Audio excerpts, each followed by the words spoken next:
ನಿಮ್ಮ ಜೀವನದಲ್ಲಿ ಹಣದ ಸಮಸ್ಯೆ, ಸಂಬಂಧದಲ್ಲಿ ಗೊಂದಲ, ಮದುವೆಯಲ್ಲಿ ಅಡೆತಡೆ, ದೀರ್ಘಕಾಲದ ಆರೋಗ್ಯ ತೊಂದರೆ, ಉದ್ಯೋಗ ವ್ಯಾಪಾರದಲ್ಲಿ ಅಡಚಣೆ ಇವೆಲ್ಲವನ್ನು ಎದುರಿಸುತ್ತಿದ್ದೀರಾ? ಹಾಗಾದರೆ ಖಂಡಿತವಾಗಿ ನೀವು ಪಿತೃದೋಷಕ್ಕೆ ಒಳಗಾಗಿದ್ದೀರಾ.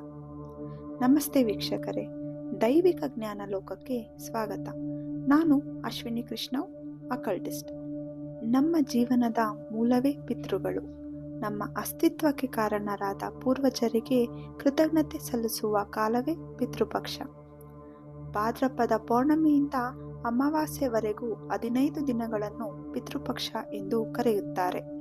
ಪಿತೃದೋಷವನ್ನು ನಿವಾರಿಸಲು ನಮ್ಮ ಶಾಸ್ತ್ರಗಳಲ್ಲಿ ಹಲವು ಸರಳ ಆದರೆ ಶಕ್ತಿಶಾಲಿ ಪರಿಹಾರಗಳನ್ನು ತಿಳಿಸಲಾಗಿದೆ. ಮೊದಲನೆಯದಾಗಿ ಗಂಗಾ ಸ್ನಾನ, ತೀರ್ಥ ಸ್ನಾನ ಮಾಡುವುದು, ಪಿತೃಗಳಿಗೆ ಪಿಂಡ ತರ್ಪಣ ಅರ್ಪಣೆ ಮಾಡುವುದು, ಆಲದ ಮರಕ್ಕೆ ಪ್ರತಿದಿನ ನೀರು ಅರ್ಪಿಸಿ, ಪ್ರಾಣಿಗಳಿಗೆ ಮತ್ತು ಪಕ್ಷಿಗಳಿಗೆ ಆಹಾರ ನೀಡಿ, ದೇವಿ ಕಾಲಿಕಾ ಸ್ತೋತ್ರವನ್ನು ನವರಾತ್ರಿಗಳಲ್ಲಿ ಪಠಿಸುವುದು, ಪ್ರತಿದಿನ ಉದಯಿಸುವ ಸೂರ್ಯನಿಗೆ ಎಳ್ಳು ಮಿಶ್ರಿತ ನೀರನ್ನು ಅರ್ಪಿಸಿ ಮತ್ತು ಗಾಯತ್ರಿ ಮಂತ್ರವನ್ನು ಜಪಿಸಿ.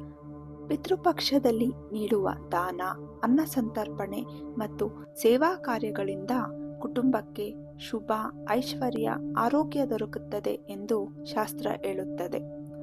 ಇದು ನಮ್ಮ ಪೂರ್ವಜರ ತ್ಯಾಗವನ್ನು ನೆನಪಿಸುವ, ಅವರ ಆಶೀರ್ವಾದವನ್ನು ಪಡೆಯುವ ಅಮೂಲ್ಯ ಸಮಯ.